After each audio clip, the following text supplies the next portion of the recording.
मेरे मन में ऐसी आ रही है कि अपने सभी आप और मैं सब भाई बहन सभी अधिक से अधिक लाभ उठावे।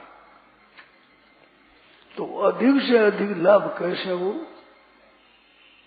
इसके लिए मेरे मन में आई थी सुबह वो बात कही, अंतःकरण अपना शुद्ध हो, भगवान में प्रेम हो, उसके लिए सबसे पहले आवश्यकता है अंतःकरण साफ करने की, शुद्ध करने की, निर्मल करने की। तो वो कैसे दोषी होता है, ये दो चीज है, इंद्रिय से इंद्रिय से अर्थ है राग द्वेषो व्यवस्थित हो। एक संसार में राग है, एक संसार में द्वेष है, ये दो तो यस्य परिपंथी हो, ये मनुष्य मात्र के मार्ग में लुटे रहे हैं, खास दो राग और द्वेष। तो ये दूर कैसे हो, इसके लिए विचार आता है कि पहले अपने इस द्वेष को दूर करें और राग को भी दूर करें। राग के अकारण द्वेष होता है, अविद्या अस्मिता राग द्वेषा विनिवेशा क्लेशा, 5 क्लेश है, अविद्या अस्मिता राग द्वेष क्लेश, राग द्वेष और अभिनिवेश, 5 क्लेश बताए। तो अविद्या जो अज्ञान है, अविद्या है वो क्लेश है, अस्मिता एक अभिमान अपना है वो क्लेश है, एक राग है, एक द्वेष है, एक मरण भय, मरने का भय। तो भय भी एक क्लेश है, द्वेष भी एक क्लेश है, राग भी एक क्लेश है, और मैं पड़ा अभिमान ये भी क्लेश है, और अविद्या अज्ञान ये क्लेश है। तो दूर करने के लिए विचार में ऐसा आया है कि राग और द्वेष को दूर करना है। अभिमान दूर हो जाएगा, पीछे अभिमान लेगा वो दूर हो जाएगा। राग द्वेष मिटने से अभिमान कमजोर हो जाता है, फिर मिटना सुगम होता है, और फिर अविद्या मिटना सुगम होता है। तो पहले राग द्वेष मिटे, उसके लिए सीधी सरल बात यह है कि हम अपने में से बुराई त्याग कर दे। तो ये उपाय मेरे समझ में आया, आज सुबह भी वहां बताया था, बुराई का त्याग कर देना। इस विषय में आप विशेष ध्यान दें, एक बात बताता हूं। हम लोगों की दृष्टि में प्राय करके ये है कि भलाई करके हम भले बनेंगे, ये स्वाभाविक अंतःकरण विचार है। भलाई करके भले बनेंगे। वास्तव में भलाई बनने के लिए मूल चीज है बुराई का त्याग करना। बुराई के त्याग से भलाई स्वतः होती है, स्वाभाविक। और स्वाभाविक जो साधन होता है उसमें अभिमान पैदा नहीं होता, उसमें बाधा नहीं आती। इस वास्ते भलाई बढ़ने के लिए बुराई का त्याग है, ये खास चीज है। सुबह ये बात बताई थी कि भलाई करने में आप कितनी ही भलाई करो सीमित होगी। 1000, 10,000, 50,000, लाख, 10 लाख, करोड़ रुपया खर्च करोगे भलाई करने के, तो करोड़ करो, अरब खर्च करो तो भी होगी, सीमित ही अरब रुपयों की होगी। और बुराई छोड़ने से भलाई व्यापक होती है, वो सीमित नहीं होती है। वास्तव में मूल चीज क्या है? विद्या क्षेत्र उत्तरेशम प्रसुप्त तन्वित्सोदाहरण अज्ञानमेवास्ति मूल कारणम तद्धानमेवात्र विधो विधीयते। मूल कारण अज्ञान है, योग दर्शन समझ अविद्या है। तो वो दूर कैसे हो, उसे दूर करने का उपाय है, साधारण दिखता है परंतु बहुत मार्मिक बात है। मैंने अच्छे संत महात्माओं से सुनी है, महापुरुषों के लेखों में मैंने पढ़ा है, उनकी वाणी की बात मैंने पढ़ी है, सुनी भी है और विचार भी किया है। बड़ी मार्मिक बात है। बुराई छोड़ने से बहुत ही भला होता है, ठीक होता है। तो भलाई करने से भले बनते हैं, वो इतना भले नहीं बनते जितना बुराई छोड़ने से भले बन जाते हैं। क्यों? बुराई छोड़ने के बाद भलाई रहती और रहता क्या है? आपसे आप ही। और एक दूसरा कारण और है, वो मार्मिक बात है, आप लोग ध्यान दें। ईश्वर अंश जीव अविनाशी चेतन अमल सहज सुख राशि ममैवांशो जीवलोके जीवभूत सनातन। तो ये परमात्मा का साक्षात अंश है। तो परमात्मा में कोई दोष नहीं है। तो परमात्मा में दोष न रहने से इसमें खुद में दोष नहीं है, दोष आगंतुक है। तो आगंतुक दोष होने से बुराई होती है। तो आगंतुक दोषों को दूर कर देंगे तो स्वतः अपना शुद्ध रूप रह जाएगा। ईश्वर अंश जीव अविनाशी, तो विनाशी तो हमने मौत को स्वीकार किया है ना, तो विनाशी है। वास्तव तो विनाशी है। मौत को स्वीकार क्या किया कि जो मरने वाला शरीर है उसको अपना मान लिया। ये खास भूल है, खास भूल है ये, जो शरीर को अपना माना है। और अपना मानने के साथ साथ में एक बड़ी भूल की है कि वो अपने लिए मान लिया है। भाई बहन विशेष ध्यान दें, शरीर मैं हूँ, शरीर मेरा है और मेरे लिए बड़ी काम की है, तीनों ही भूल है। शरीर आप नहीं हो और शरीर आपका नहीं है और शरीर आपके लिए भी नहीं है। आपको नहीं लगेगी, परंतु बात ही बहुत मार्मिक है, सच्ची है, अच्छी है, सिद्धांत की है, खूब गहरी बात है। इसमें शंका जितनी है दिन में पूछ भी सकते हो, नहीं तो पूछने की ज्यादा रिजायत अच्छी नहीं है। खास कोई शंका तो पूछो, हर एक बात पूछने की ज्यादा नहीं। पूछने की बात कहते हो तो निरंतर प्रश्न आते हैं, प्रश्न बढ़िया नहीं आते हैं प्रश्न। मैं कहता हूँ उस बात पर ही बोलो, विचार करो। तो वास्तव में ईश्वर अंश जीव अविनाशी, शरीर विनाशी है। तो शरीर के संबंध से ही हमें मरने का भय लगता है। शरीर मरता है, स्वयं मरते नहीं है, पर शरीर के साथ में तादात्म्य करने से हम मरते हैं। तो हम थोड़े मरते हैं, हम तो मरते हैं ही नहीं। शरीर मरता है, तादात्म्य शरीर के मरने से अपना मरना मानते हैं। तो ये कैसे मिटे, इस मिटने के लिए अपनी दृष्टि से सुगम उपाय वो बताता हूँ। तो पहल जीव शुद्ध है, चेतन है, अमल है, मल रहित है और सहज सुख राशि है। जिस सुख को आप चाहते हैं, हम चाहते हैं सभी, वो सुख स्वतः है, स्वाभाविक है। वो फिर मिटेगा नहीं। हम जो सुख संबंध से सुख पैदा करते हैं, वो सुख दुख का कारण है। ये ही संस्पर्श जब होगा दुख योने एवते, जो संबंध जन्य जितने सुख हैं वे दुखों के कारण हैं और आदि अंत वाले हैं। देश बुद्धा न थे, उसमें विवेकी रमण नहीं करता। तो संबंध जन्य सुख है, ये सुख शरीर को मैं मानने से होता है। अरे सम्मत तो होने से ही होगा। अरे वो संबंध जन्य सुख है, वो सदा ही परतंत्र है, वो स्वतंत्र नहीं होगा, क्योंकि संबंध अनित्य है। संसार का संबंध अनित्य है। आप खूब विचार करें, थोड़ा सा ध्यान दें। आपका हमारा जो मिलना हुआ, इससे पहले आप मेरे को नहीं जानते थे, मैं आपको नहीं जानता था, तो हमारा वियोग था पहले। खूब विचार करो, आपका हमारा पहले वियोग था और अंत में मिलना, योग संयोग वियोग, संयोग वियोग होते होते अंत में वियोग होगा। खूब गहरी बात समझनी है। तो पहले हमारा आपका वियोग और पीछे आपका हमारा वियोग, तो संसार में वियोग ही नित्य है और परमात्मा का योग ही नित्य है।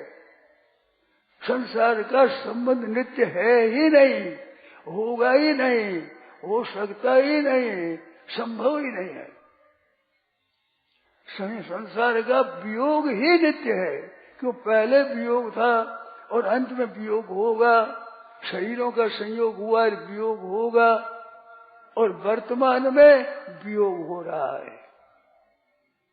खूब ध्यान दें आप लोग, कृपा करें, हमारा वियोग हो रहा है। जब मैं आकर के यहाँ बैठा, उस समय जितनी हमारी उम्र थी उतनी उम्र हमारी अब नहीं है। 51 मिनट हो गए, 30 मिनट में आया, 51 मिनट हो गए, 21 मिनट हो गए, तो 21 मिनट सबकी उम्र खत्म हो गई। छोटे से छोटा बालक और बूढ़े से बूढ़ा हो, जीने का समय हमारा इतना कम हो गया। मैं जिस समय आकर बैठा था उस समय में जितनी हमारी उम्र थी उसमें 21 मिनट हमारा खत्म हो गया। 21 मिनट मौत नजीक आ गई। कृपा कर आप ध्यान दें। तो मौत आज क्या हुआ है कि संबंध विच्छेद हो गया, 21 मिनट मूल्य कम हो गया। अपने को वहम है कि हम जी रहे हैं, वास्तव में हमें जी नहीं रहे हैं, शरीर को लेकर जी रहे हैं और जन्मगांठ मनाते हैं कि हमारे इतने वर्ष हो गए, बड़ा आनंद हो गया। अरे इतने वर्ष जी गए नहीं हो, मर गए। आप बुरा न समझे, मरना शब्द तो यद्यपि बुरा है परंतु सच्ची बात है, ये कड़वा सत्य है एकदम। बालक जिस दिन जन्मता है उस दिन जितनी उम्र है, एक वर्ष का हो गया तो 1 वर्ष कम हो गई उम्र। 5 वर्ष का अगर बालक हो गया तो जितना दिन जीना है उसमें 5 वर्ष कम हो गए। तो प्रत्येक क्षण में उम्र कम हो रही है, प्रत्येक क्षण, प्रत्येक सेकंड में उम्र कम हो रही है, तो मर रहे हैं। तो पहले हमारा वियोग था और पीछे वियोग होगा ही। पहले शरीर नहीं था, फिर शरीर मिला, फिर शरीर का वियोग होगा, और शरीर के धारण के समय में भी नित्य निरंतर वियोग हो रहा है। तो संसार का वियोग ही नित्य है। ये वहम है कि हम जी रहे हैं और संसार के साथ रहते हैं, हम जी गए, इतना वर्ष जी गए। बात ठीक है, इतना वर्ष जी गए, पर जितने जी गए उतने मर गए। उम्र में से उतना समय हमारा चला गया। अब बाकी कितना इसका पता नहीं, परंतु 10 वर्ष का हुआ तो 10 वर्ष तो कम हो ही गए। अगर वो 80 वर्ष का होने वाला है और 10 वर्ष का बालक हो गया तो क्या 80 वर्ष बाकी है? अब 70 वर्ष ही होगा। तो जितने जितने वर्ष हमारे को आए हैं उतने वर्ष हमारे जीने में कम हो गए। तो कम हो गया अर्थ क्या हुआ कि वियोग हो रहा है। कड़े शब्दों में कहते तो मर रहे हैं। 10 वर्ष का बालक को 10 वर्ष मर गया, सच्ची बात है। वियोग शब्द अच्छा लगता है, मरना शब्द वियोग बुरा लगता है, परंतु अर्थ तो वही है। हमारे शरीर से वियोग हो गया, मर गए। 50 वर्ष आए हैं और वो 60 वर्ष 70 वर्ष होने वाला है, तो 50 वर्ष है तो 70 वर्ष 20 वर्ष बाकी रहे। 70 वर्ष जिसको आ गए तो 70 वर्ष तो मर गया। अब 80 वर्ष होने वाला है तो 10 वर्ष ही बाकी रहे। प्रत्येक क्षण में, प्रत्येक सेकंड में अपना जीवन खत्म हो रहा है। जो शरीर का जीवन है, हम जितने वो जीवन खत्म हो रहा है। तो नित्य निरंतर वियोग हो रहा है। पहले शरीर था नहीं और पीछे शरीर रहेगा नहीं, और वर्तमान में शरीर से वियोग हो रहा है, नहीं में जा रहा है। आज आपका हमारा बालकपन वियोग में चला गया। आप हमारा अपना क्या बालकपना दिखा सकते हैं? नहीं दिखा सकते। क्यों नहीं दिखा सकते? कि बालकपना चला गया। तो बालकपना चला गया तो अभी वर्तमान का समय रहेगा? क्या जवानी है तो जवानी रहेगी, क्या वृद्धावस्था है तो वृद्धावस्था रहेगी।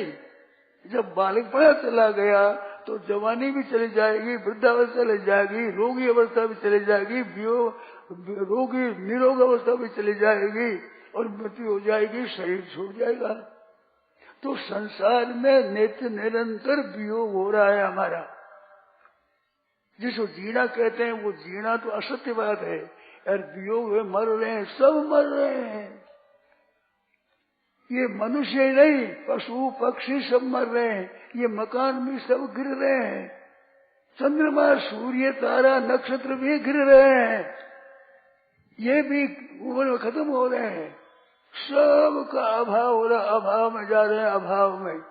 आज हमारा बालकपना अभाव में गया तो इतने दिन जीवन हमारा अभाव में गया, वो सब अभाव में जा रहा है। तो ये निरंतर ख्याल रखना चाहिए, विचार रखना चाहिए कि हम अभाव हो रहे हैं। ख्याल रखना, विचार रखना की बात एक मार्मिक है। हम याद रखें वो ठीक है, वो याद रखने के अपेक्षा इसको जान लें वो ठीक बात है। एक याद रखना होता है, एक स्वतः याद होती है।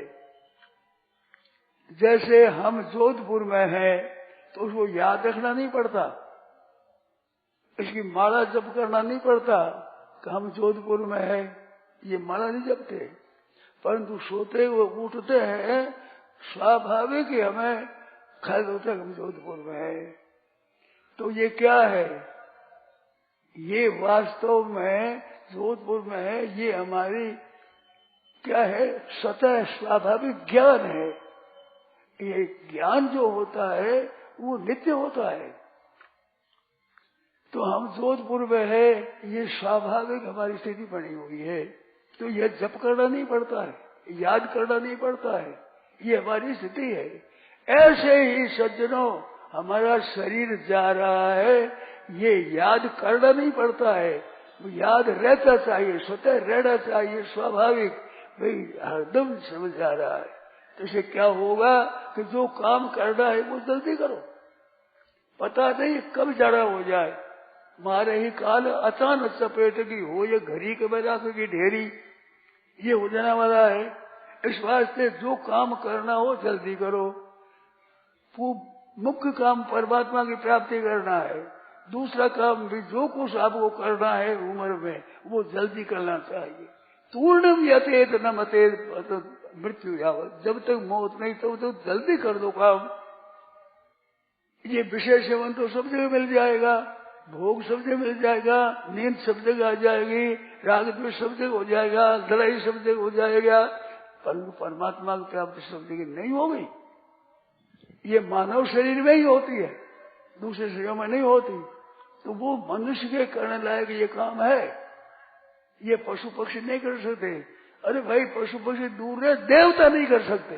जो बड़ी ऊंची मन जाती है, देवताओं का सुख बड़ा माना जाता है, देवता भी परमात्मा की प्राप्ति का इतना नहीं कर सकता जितना अधिकार मनुष्यों को है, उतना देवताओं को अधिकार नहीं है। देवताओं लेके दुर्लभ है मानव शरीर, दुर्लभम त्रय में वर्तते, मनुष्य शरीर बड़ा दुर्लभ है। दुर्लभो मानुषो देह, वो देह प्राप्त हुआ है तो इसमें हमारा कल्याण होता है। वो देह जा रहा है, वो समय हमारा बीत रहा है निरंतर। इस वास्ते जो अपना काम करना हो, असली ध्येय हो, उसकी सिद्धि पहले करो। दूसरे शरीर में हो जाए उसके लिए शरीर बर्बाद मत करो। भोग दूसरों में मिल जाएगा, बाल बच्चे दूसरों में हो जाएंगे, आदर सत्कार भी दूसरों में हो जाएगा, शुभ भोग भी दूसरों को हो जाएगा, परंतु परमात्मा की प्राप्ति और शरीर में नहीं होगी। तो ये दुर्लभ चीज है, तो दुर्लभ केवल मनुष्य के लिए ही सुलभ है। तो मनुष्य के लिए सुलभ है, वो मनुष्य होने में जरूर कर लेना चाहिए। जहाँ जो चीज मिलती है वहाँ वो चीज लेनी चाहिए। तो मनुष्य शरीर में परमात्मा तत्व की प्राप्ति, ज्ञान की प्राप्ति, परमात्मा के दर्शन, भगवान की प्राप्ति, ये मनुष्य शरीर में ही है।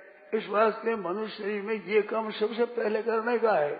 और मनुष्य शरीर जा रहा है, वियोग हो रहा है निरंतर। तो इसमें क्या करना चाहिए? तो इसमें सबसे पहली बात मेरे समझ में ये आती है कि मनुष्य मात्र को ध्यान रखना है कि अपने बुराई का त्याग करो, भलाई करो। भलाई कर चलो जग में तुम्हारा भी भला होगा। भलाई करो तो अपना भला होगा, इस बात से भलाई करो। भलाई करने से भलाई का अभिमान होता है, और बुराई के छोड़ने से भलाई का अभिमान नहीं होगा, भलाई सदैव होगी। बुराई छोड़ने से दो चीज हो गई, चाहे तो भलाई होगी और चाहे कुछ भी नहीं करेंगे। कुछ भी नहीं करेंगे तो बुराई नहीं होगी, और भलाई करेंगे तो बुराई नहीं होगी, बुराई का त्याग हो जाएगा। तो पहले किसी को बुरा न समझे, ये बात समझे, बुराई का त्याग करना है। तो बुराई का त्याग करना है तो बुराई का मूल क्या है? हमारी जो बुराई होती है तो भलाई हम करना चाहें तो भलाई का मूल क्या है? भलाई का मूल है बुराई का त्याग। तो पहले बुराई का त्याग करना है। सज्जनों, ये असत व्यवहार है, हमारा स्वार्थ है, अभिमान है, इसके वश में होकर हम नहीं करने लायक काम कर लेते हैं। वो नहीं करने लायक काम है, उसका नाम बुराई है। तो पहले बुराई का त्याग करो। जो भलाई ऊपर से स्वतः भलाई होगी, स्वाभाविक भलाई होगी, और बुराई के त्याग से भलाई होगी, वो भलाई असीम होगी। त्रिलोकी में आपकी भलाई होगी, त्रिलोकी में, और सदा के लिए भलाई होगी, अनंत जन्मों के लिए भलाई होगी। और भलाई करने से सीमित होगी, थोड़ी होगी। तो बुराई का त्याग करना है, ये खास मनुष्य शरीर का उद्देश्य होना चाहिए। तो आप ध्यान देकर सुने कृपानाथ। थोड़ा समय है, पता है नहीं, 2 महीना कहते जिसमें 2 दिन तो चले गए, तो अब अपने समय थोड़ा रहा है, बाकी वो जा रहा है तेजी से। तो इसमें अपने को पहले अपने को भला बनना है। भला बनने के लिए बुराई का त्याग बहुत आवश्यक है। भलाई करना इतना आवश्यक नहीं है जितना बुराई का त्याग करना आवश्यक है।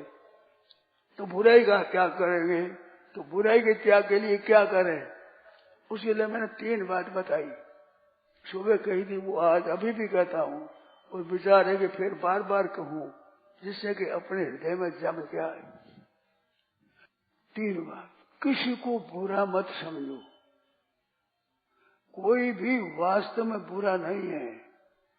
बड़ा भारी घातुक है, समझो दिन भर ही पशुओं को काटता है, बुराई करता है, पर बुराई आई हुई है और भलाई उस भीतर में है। कितना ही बुरा हो, वो माँ बाप के लिए बुरा नहीं होगा। बहुत पशुओं को काटता है, पर माँ बाप को नहीं काटता, अपने स्त्री पुत्र को नहीं काटता, इन लोगों को नहीं काटता है, और दुनिया को काटता है। मानो द्वेष करे, नुकसान करे, तो सब जगह नुकसान कोई कर सकता ही नहीं। सब समय में नुकसान कोई कर ही नहीं सकता, और सबके लिए बुरा हो ही नहीं सकता। ना तो वो स्वयं बुरा होता है, ना सबके लिए बुरा होता है, ना सब समय में बुरा होता है। 8 बार जीता है तो 8 बार में सब समय बुराई कर ही नहीं सकता, और सबके लिए बुरा हो ही नहीं सकता, और भला हो सकता है। भला निरंतर हो सकता है, उम्र भर में भला हो सकता है। 8 बार भला हो सकता है, उम्र भर भला हो सकता है। कब? कि बुराई के त्याग के तब। जब बुराई का त्याग कर दिया तो क्या हो? भला होगा वो आपसे आप ही। तो सबसे पहले बुराई का त्याग है, दूसरे का अहित न करना। ते प्राप्त मंत्री माँ में वह सर्वभूति हिते रता। आप भलाई करो, सेवा करो, सुख पहुंचाओ, सबको आराम मिले। सर्वे भवन्तु सुखिनः, सर्वे सन्तु निरामयाः, सर्वे भद्राणि पश्यन्तु मा कश्चित् दुःखभाग् भवेत्। सर्वे भवन्तु सुखिनः, सबके सब सुखी हो जाए। अपना भाव सब में तो सुखी हो जाए, अपने हाथ की बात नहीं है, परंतु हमारा भाव शुद्ध हो जाएगा। सर्वे भवन्तु सुखिनः, तो हमारा भाव तो शुद्ध हो ही जाएगा। और सर्वे संत निरामया, सबके सब निरोग हो जाए। हमारे कहने सब निरोग हो जाए, ये हाथ की बात नहीं है, परंतु हमारा भाव तो शुद्ध हो ही जाएगा। सर्वे भवन्तु सुखिनः सर्वे सन्तु निरामया सर्वे भद्राणि पश्यन्तु। सबके आनंद मंगल आनंद में होता रहे, कोई भी दुख का भागी न बने। ये भाव होते ही हम शुद्ध हो जाते हैं, तो हमारी बुराई छूट जाती है, शुद्ध हो जाते हैं हम। तो हम बुराई नहीं करेंगे। वो बुराई न करने में किसी को बुरा नहीं समझेंगे। कोई भी बुरा होता ही नहीं। मनुष्य मात्र आप समझो सर्वथा बुरा नहीं होता, सबके लिए बुरा नहीं होता, सब समय में बुरा नहीं होता। बुराई आगंतुक होती है। तो आगंतुक दोष को सदा के लिए मान लेना, उसके साथ बड़ा अन्याय करना है। चोरी की आदत है, कभी वो मौका मिलता है तो चोरी करता है, उसको चोरी मान लेना, सर्वथा चोर मान लेना है, ये उसके साथ अन्याय है। सर्वथा चोर नहीं है, सब जगह चोरी नहीं है, सबके लिए चोरी नहीं है, और वो भी सब समय में चोरी नहीं है। अवगुण सदा ही छोटा होता है, दया सदा बड़ी होती है। दया, क्षमा, उदारता, संतोष, त्याग, वैराग्य ये सदा रहने वाले हैं। या दुर्गुण दुराचार सदा रहने वाला नहीं है, वो जीवन के साथी नहीं है हमारे। सद्गुण सदाचार हमारे साथी है, क्योंकि सत है, सत परमात्मा है, इस बात से सद्गुण हमारे साथ है, दुर्गुण हमारे साथ नहीं है, वे आगंतुक है। कितने ही ज्यादा दुर्गुण हो, आगंतुक है। इस वास्ते किसी को बुरा न समझे, क्योंकि सर्वथा बुरा कोई हो सकता ही नहीं। किसी की ताकत नहीं कि बुरा हो जाए सब समय में। जैसे एक उदाहरण समझो, कोई आदमी कहता है मैं झूठ बोलूंगा, तो झूठ बोलूंगा तो वो नियम नहीं निभा सकता। ध्यान दें थोड़ा। भूख लगी हो और पूछे भूख लगी है कि ना, प्यास लगी हो और प्यास लगी हो तो ना, अरे प्यास नहीं हो तो हाँ, भूख नहीं हो तो हाँ, कैसे निभा हुआ आप जरा सोचो। तो सर्वथा झूठ नहीं बोल सकता आदमी। और सर्वथा ही कहते हैं कि मैं 8 पहर तो झूठ बोलूंगा ही, चाहे मर जाऊं। भूख लगी तो ना कह दूंगा, नहीं लगे तो हाँ कह दूंगा, हर एक काम में झूठ बोलूंगा, 8 पहर तो नियम निभा ही दूंगा। तो ये झूठ बोलना का नियम सच्चा हो गया। मानो सच्चाई दोनों तरफ से पकड़ेंगे आपको। झूठ बोलना आपका निरंतर नहीं निभेगा, अगर निरंतर निभ गया तो झूठ बोलने का नियम सच्चा हो गया, नहीं झूठ बोलना छूट गया। ऐसे हिंसा है, हत्या है, द्वेष है, पाखंड है, दंभ है, ये सब के सब चोरी है, ठगाई है, ये डकैती है, ये हरदम नहीं चलती। इसमें हरदम चलावे तो वो सच्चा हो जाएगा। ये बात वो तो सच्चाई ऐसी लक्षण है कि वो आ ही जाएगी आप में, क्यों सच्चा परमात्मा है, उससे दूर कैसे होगा आदमी। इस वास्ते असत्य से उसका हमारा संबंध नहीं है, अनित्य से बुराई से हमारा संबंध नहीं है, हमारा बंध सच्चाई से है, भलाई से है। इस वास्ते किसी को बुरा न समझो, क्योंकि सब समय में बुरा नहीं है, सबके लिए बुरा नहीं है। इस वास्ते वो बुरा सर्वथा बुरा नहीं है। इस वास्ते उसको बुरा मानना है, उसके साथ बड़ा अन्याय करना है। बुराई आगंतुक है, दोष है, उसको दूर करना है, बड़े प्यार से उसको दूर करो। आपका न कहना माने तो भाव से रखो भी इसमें बुराई न रहे। भगवान से कहो ये नाथ इसमें बुराई न रहे, मन से भाव रखो ये बुरा न रहे, तो आपका बड़ा भला होगा और उसका भी भला होगा। तो किसी को बुरा न समझना एक बात। दूसरा, किसी का बुरा चाहना नहीं। इसका नष्ट हो जाए, तेरे माँ मर जाए, तेरे बाप मर जाए, तू मर जाए, थारा नुकसान हो जाए, थारी ये बात, ये जो विचार है भाव, ये उसका तो होगा कि नहीं होगा, अपना तो जरूर होगा। दूसरे का बुरा चाहने से उसका तो बुरा होगा कि नहीं होगा। अगर उसका कर्म खराब है तो बुरा हो सकता है, पर आपके हृदय में तो बुरा भाव आ ही गया निश्चित। इस वास्ते किसी का बुरा चाहना नहीं, बुरा समझना नहीं, बुरा चाहना नहीं, बुरा करना नहीं। स्वतंत्र नहीं है। अगर बुरा करने में स्वतंत्र हो तो सर्पाणांच खलानांच परद्रव्यापहारिणाम अभिप्राया न सिद्धिति तेनेदम वर्तते जगत। जो चोर है, जो डाकू है, क्या उनके मनसाई होती है? और चोरों के, डाकुओं के अगर मनसाई हो जाए तो किसी को धनी रहना देंगे, किसी को सुखी रहना देंगे क्या भाई? तो उनकी चलती नहीं है। क्यों? बुराई चलती नहीं है। वे बुरे हो जाते हैं खुद मुफ्त में, तो बुराई कर सकते नहीं है। तो इस वास्ते इनका तेरे दिन जगत शांति से जी रहा है, तो चोरों का, डाकुओं का, हत्या करने वालों का अपना वश पूरा चलता नहीं है। क्यों चलेगी? बुराई है, बुराई नित्य नहीं है, भलाई नित्य है। इस वास्ते किसी का बुरा न करना है, किसी का बुरा नहीं चाहना है, और किसी को बुरा न समझना। तीन बात मूल से। बुराई आगंतुक दोष है, तो किसी में आ गया तो दूर कर दो वो। और अपने तरफ से बुराई नहीं चाहना और बुराई नहीं करना, दो बात अपनी तरफ से है। और एक उनको बुरा न समझना है। मैं भला समझना नहीं कहता हूँ कि तुम भला समझो, ये नहीं कहता हूँ। बुरा मत समझो, ये बहुत दामी बात है। हमारा अंतःकरण शुद्ध होगा। दूसरे की बुराई देखने से, बुराई की तरफ वृत्ति होने से, बुराई का हमारे साथ संग होगा, बुराई का हमारे लिप्तता हो जाएगी। इस वास्ते कोई वास्तव में बुरा नहीं है। जैसे दूसरा कोई बुरा नहीं है, ऐसे सज्जनों एक बात और ध्यान दो कि हम भी सर्वथा बुरे नहीं है।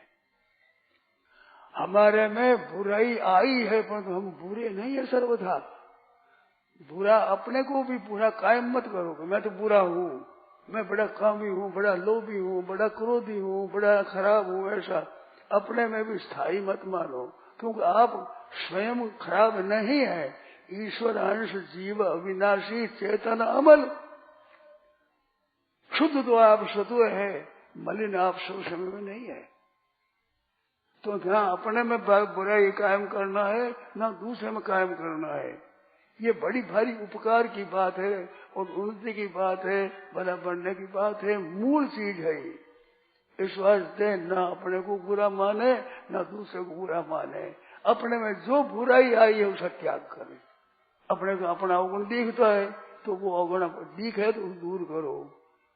एक और बात है, जो दिखता है उस अवगुण को दूर करोगे तो बारीक बारीक बुराइयां अपने आप में दिखने लगेगी। जब तक बुराई दूर नहीं करोगे तब तक अपने बुराई दिखेगी नहीं। ये बुराई सब दिखती है भलाई से, तो जितनी बुराई छोड़ोगे उतनी ही बुराई हमारी भीतर में दिखेगी। और उसको दूर करते रहो, सर्वथा भले बन जाओगे, महात्मा बन जाओगे, संत बन जाओगे, तत्व के बन जाओगे, जीवन मुक्त हो जाओगे, भगवत भक्त हो जाओगे, योगी हो जाओगे, वो संदेह नहीं है। अपनी बुराई है वो छोड़ दी, जो बुराई है छोड़ दी। तो कैसे छोड़ दें? कुछ हमारी बुराई हो गई पहले, वो हो गई है बुराई, अब बुराई नहीं करेंगे। तो बुराई को दोहरावे नहीं, जो गलती हुई उस गलती को दोबारा न करें। एक बार होती दोबारा न करें। या फिर कम हो जाए किसी अभ्यास, पुराने अभ्यास के कारण से किसी परिस्थिति में होकर, तो फिर अब नहीं करेंगे, अब नहीं करेंगे। तो 2-3 बार हो गई, जितना दृढ़ त्याग होगा उतना जल्दी सिद्धि हो जाएगी, पर जरूर हो जाएगी। क्योंकि मूल में चेतन अमल, शायद शुक्र से आप अमल हैं, तो मल रहित आप हैं, उसमें मल रहेगा कैसे? वो मिट जाएगा। तो दूसरे को, अपने को बुरा मत समझो। बुराई आती है उसको दूर करो। दूसरे में बुराई आई है उससे भी प्रार्थना करो, प्रेम से कहो, आदर से कहो कि भाई ये ऐब अच्छी नहीं है, ये छूटनी चाहिए, तो शुद्ध हो जाओगे। और आप कहना नहीं माने तो हृदय से उसे करो कि भगवान की कृपा हो जाए, जिसका बुराई छूट जाए। बाल बच्चों में आवे तो कोई बुराई छूट जाए, अच्छी बात है। और बुराई का दंड देना काम अपना नहीं है, राज का काम है, राष्ट्र का काम है। इस वास्ते कोई बुरा ना रहे, ये भाव अपना रखो। ना मैं बुरा रहूं, ना दूसरे बुरे रहे। ये चातुर्मास में ये एक व्रत ले लिया जाए कि हम आज से बुराई के रहित हो जाएंगे, किसी को बुरा नहीं समझेंगे। थोड़ी कठिन बात है कि बुराई करता है। अरे करता है पर हरदम बुरा थोड़ा ही है। तो दो चॉइस तो आप कर सकते हो, बुरा दिखे तो हम बुरा न चाहें, हम बुराई न करें, इन दोनों में हम स्वतंत्र हैं। किसी को बुरा न समझे, इसमें कभी कभी आ जाता है कि बुराई पड़ रहा है, वो हत्या कर रहा है, पूर्व काम खराब कर रहा है, वो कर रहा है तो बुरा नहीं है। तो तीनों बातों में हम बुरा न चाहें और बुरा न करें, इसमें तो हम स्वतंत्र है।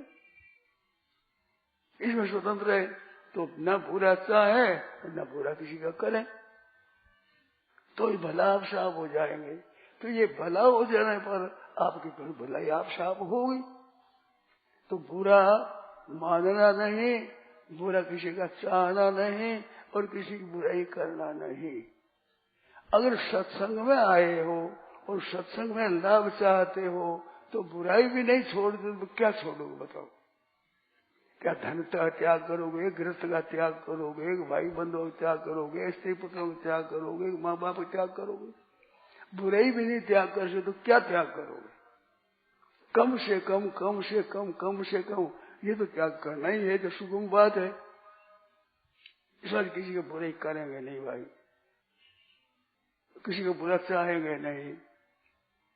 ये दो बात तो विशेषता ध्यान दो। किसी को बुरा मान लिया तो राम राम राम राम, बुराई आ गई, मन में बुराई आ गई हमारे, ऐसा करके भगवान से प्रार्थना करो, वो मिट जाएगी। कोई भी बुराई हम कर चुके हैं तो अगाड़ी के लिए ऐसी बुराई अब नहीं करेंगे, अब उम्र में से नहीं करेंगे। जो भूल हो गई है उसको दोहराओ मत, 2 बार मत करो, दोबारा आने मत दो, भले हो जाओगे। स्वाभाविक है। संसार में जितनी बुराई है वो बुराई पैदा होती है और मिटती है, भलाई पैदा नहीं होती। भलाई तो स्वतः सिद्ध स्वाभाविक है, क्यों भगवान का स्वरूप भला है, प्रकृति भी भली है और जीव भी भला है, मूल में भलाई है। बुराई आगंतुक है। इस बात से आगंतुक को चार दो, मुक्ति हो जाएगी, कल्याण हो जाएगा। जीव स्वयं शुद्ध है, चेतन अमल सहज सुख राशि है। इस बात के सज्जनों ये बात विशेष ध्यान देने की है कि बुराई नहीं करेंगे हम, अब कभी भी बुराई नहीं करेंगे तो बुराई छूट जाएगी, भले हो जाओगे। भले हो जाने में भगवान के साथ मिलन हो जाएगा। एक सिद्धांत है, मृगा मृगे संग मनो प्रदंती गावस्त गोभिस्तुर्गास्तु रंगे मूर्खास्त मूर्खे श्रुधया श्रुधे भी समानशील व्यसनेषु सख्यम। गायों के साथ रहती है, मृग के साथ रहते हैं, कुत्ता के साथ रहता है जो अपने मोहल्ले का होता है। ऐसे अपने समानशील है, उनकी मित्रता होती है। बालक आपस में मिल जाते हैं, जवान आपस में मिल जाते हैं, बूढ़े आपस में मिल जाते हैं, सत्संगी आपस में मिल जाते हैं, और दारूखोर मिल जाते हैं, चिलम पीने वाले भी मिल जाते हैं, ताश खेलने वाले भी मिल जाते हैं। अपने आदत के अनुसार है, सब मिल जाते हैं। तो आप भले बन जाओगे तो भगवान और महात्मा मिल जाएंगे कि नहीं? ये जरा सोचो। बारात जा रही है और गांव में वे जल पीने के लिए उतरे, जल पिया। वो जल पिया इतने में महाराज व्यापार के साथ में गाने बजाने के साथ में बेचने के साथ मिल जाते हैं। आगे जाते हुए कहते हैं इसमें व्यापार है सर, आज ये भाव रहा, आज ये भाव रहा, अब दूसरों को पता ही नहीं। और सत्संगी से मिल जाता है, चिलम पीने वाले चिलम पलाने मिल जाते हैं थोड़ी देर में। तो आप बुराई छोड़ दोगे तो भलाई आपके साथ में भले आदमी मिलेंगे, भले संत महात्मा मिलेंगे और पूरा भला परमात्मा मिलेंगे। आप बिना भले हुए भला कैसे मिलेगा? देवो भूतवा देवम यजेत, देवता को पूजन देव भूत कर करेंगे। आप परमात्मा के भक्त हो जाओ, भगवान की प्राप्ति हो जाएगी, भक्तों की प्राप्ति हो जाएगी, संतों की प्राप्ति हो जाएगी। कब? कि जब आप संत बनो, आप भले बनो, तब आप बुरे रहो और भलों के साथ आप मिला कैसे हो जाएगा? समानशील व्यसनेषु सख्यम। भगवान श्री राम जी वनवास में गए और वहां रावण सीता ले गया, तो भगवान सीता जी के बिना हो गए। तो सखा भाव किसके साथ हुआ? सुग्रीव के साथ। क्योंकि सुग्रीव स्त्री को बालिक ले ली तो एक समान मिल गया ना, उसकी भी स्त्री नहीं, उसकी स्त्री नहीं, तो आप मित्रता हो गई। तो मित्रता होने पर क्या किया? राम जी ने सबूत जरा दिया उसका। सुग्रीव सुधी मोरी बिसारी, राम जी कहते हैं सुग्रीव ने मैं बहुत भूल गया। क्यों? पावा राज्य कोश पुर नारी, 4 चीज मिल गई उसको। राज्य मिल गया, बाली का राज्य था वो, खजाना मिल गया जगत में, और शरीर शहर मिल गया, और स्त्री मिल गई। पावा राज्य कोश पुर नारी, ये पा गया। तो पा गया तो भगवान राम जी ने पहले उसके अभाव को दूर किया, पीछे उसे सहायता ली। तो मैं एक बात क्या करता हूँ, जो आते हैं विवाह करके, उसको मैं क्या करता हूँ, भाई तुम दूसरों का हित करो और सेवा करो और कमा कर खाओ, ऐसी बातें क्या करता हूँ मैं। तो सुग्रीव दोनों की एकता हो गई, भगवान की जो मित्रता हो गई, मित्रता हो गई तो मित्र का पहले उपकार करना। जो न मित्र दु वो दुखारी, ते नहीं बिलो को पातक भारी। मित्र के दुख से मित्र को दुख होता है। तो भगवान ने पहले सुग्रीव का दुख दूर किया, पीछे उनसे सहायता ली। तो विवाह करने वाला मैं कहता हूँ कि आप दूसरों की आशा मत रखो। मैं एक कहानी कहा करता हूँ, तो आज सुना दूं आपको भी। एक लड़का था, उसके पिता संत हो गए, बेशी जाति। तो लड़के को माँ ने बड़ा किया, ब्याह दिया, 15-20 वर्ष, 15-16-17 वर्षों का हो गया। तो माँ जब भोजन बनाती तो माँ कहती बेटा ठंडी रोटी खा लो। माँ बना देती ताजी रोटी और वो कहती बेटा ठंडी रोटी खा लो। माँ कैसे कहती है, समझ में नहीं आई। एक दिन माँ के काम किया कि मंदिर गई तो अपनी स्त्री को, बहू को कह दिया बेदनी छोरा आवे तब कह देना रोटी भोजन कह देना और कह देंगे ठंडी रोटी खा लो। तो ऐसे कर दिया, मेरे पड़ोस से ठंडी रोटी खा लो। वो चिढ़ गया कि माँ तो कहती थी, ये भी कहना थी ठंडी रोटी खा लो, ठंडी कैसे रोटी है। तो सब मेरे को पता नहीं, आपकी माँ ने ये कहा है कि जब भोजन परोसो तो कह दो ठंडी रोटी खा लो, ऐसे कह देना। इस बात मैंने कह नहीं खाऊं रोटी। माता आई, माँ ने पूछा रे छोरे भोजन कर लिया? कि महाराज भी तो नाराज हो गए, और भोजन को छोड़े नाराज हो गए। पूछा रे भोजन क्यों नहीं किया? कि माँ तू कहती तो कहती ये भी सीख गई, कहती ठंडी रोटी खा लो। ठंडी रोटी कैसे? तुम भी गर्मा गर्म होती है, ये भी गर्मा गर्म होती है, तुम ठंडी रोटी कैसे खाती? तो माँ ने पूछा बेटा ठंडी रोटी कौन सी होती है? कि ठंडी कल की बनाई हुई भैया तो सुबह की भी शाम को हो जाती है, शाम को बनाई ठंडी रोटी हो जाती है। तो ठंडी रोटी, पुरानी रोटी ठंडी होती है ना? तो हाँ पुरानी ठंडी हो जाती है। तो बेटा तू बाप की कमाई खाता है, ठंडी रोटी तो खाता है। ताजी रोटी तो जब होगी तू कमा कर लावेगा, और उनसे बना गई रोटी वो तो होगी ताजी रोटी। यार बाप की कमाई खाता, ठंडी रोटी खाता है बेटा? ठंडी रोटी क्यों खावे? तो मैं तो विवाह कराते उनको सुनाता हूँ ये कहानी। अब ठंडी रोटी मत खाना, विवाह हुआ है आपका, विवाह उसी को करना चाहिए अपने स्त्री का और बच्चों का पालन कर सके तब तो उसको ब्याह करना चाहिए। और ये ताकत ना हो तो ब्याह नहीं करना चाहिए।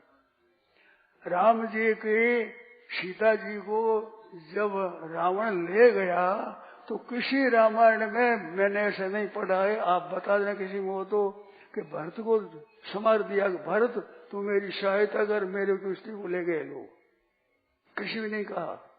अपनी भुजाओं से बाली सुग्रीव का सब काम करके फिर सुग्रीव से सहायता ली। तो अपनी भुजाओं के बल पर अपने स्त्री बच्चों का पालन करने की शक्ति हो तो ब्याह करना चाहिए। पालन नहीं कर सकता तो बाप की कमाई पर करना, ठंडी रोटी खाना है, अपने कमा कर खाओ।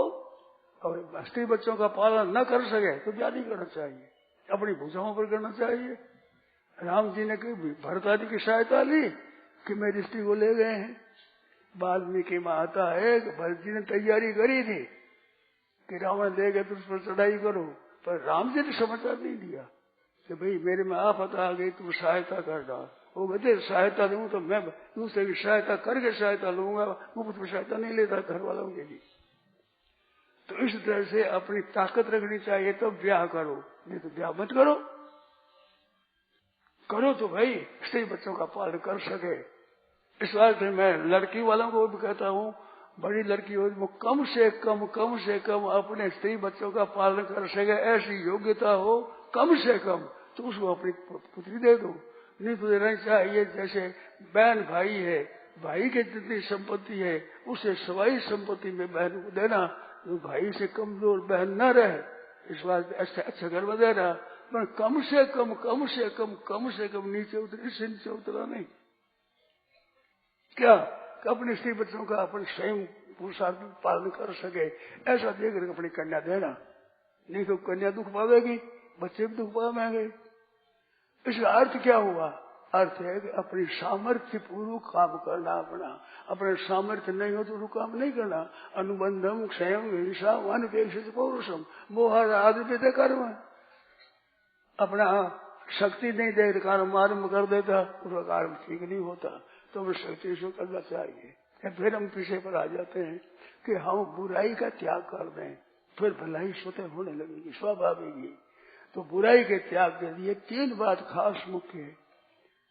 किसी को बुरा ना समझो, किसी का बुरा मत चाहो। शब्द की ईश्वर रूप है, किसी का बुरा चाहना भगवान के साथ अपराध करना है। भगवान के साथ अपराध। ईश्वर सर्वभूता नाम देश सबके हृदय में भगवान विराजमान है, तो भगवान का अपराध है। इस बात को बुरा दिल समझना और बुराई न चाहना और बुराई न करना, 2 बात तो खास है। ये तो अपना धारण कर लेना चाहिए। नहीं बुराई नहीं करेंगे, किसी की बुराई नहीं करेंगे, किसी की बुराई चाहेंगे भी नहीं। भलाई करो, आपको करना है तो भलाई करो, बुराई क्यों करते हो? अरे भाई बुरा तो छोड़ो। मारवाड़ी कहावत याद आ गई कि ढाया तारी चाह कुत्ता खुद छोड़ा है। साधन गए कुत्ता झूम गए उसको, ढाया तारी चाह रहने थे, कुत्ता खुद तो छोड़ा भाई। तो बुराई तो छुड़ो, पर छुड़ाओ कम से कम, इतना काम तो करो ही। बुराई करेंगे नहीं, किसी को बुरा चाहेंगे नहीं, अंतःकरण शुद्ध हो जाएगा, निर्मल हो जाएगा, पुरानी जो बुराई नष्ट हो जाएगी। ये काल है ना, समय है, ये कालो दंड श्राद्ध देवो वे वैश्वत्वांत का जमराज का नाम है काल। कालो दंड श्राद्ध देवो वे वैश्वत्व, ये है नाम है। तो ये काल है, काल सबको खा जाता है। तो बुराई को खा जाता है, भलाई को खा जाता है, भले विचार को खा जाता है, पर भलाई मूल में उसको नहीं खा सकता। सत है चीज, वो सत परमात्मा है, उसको नहीं खा सकता।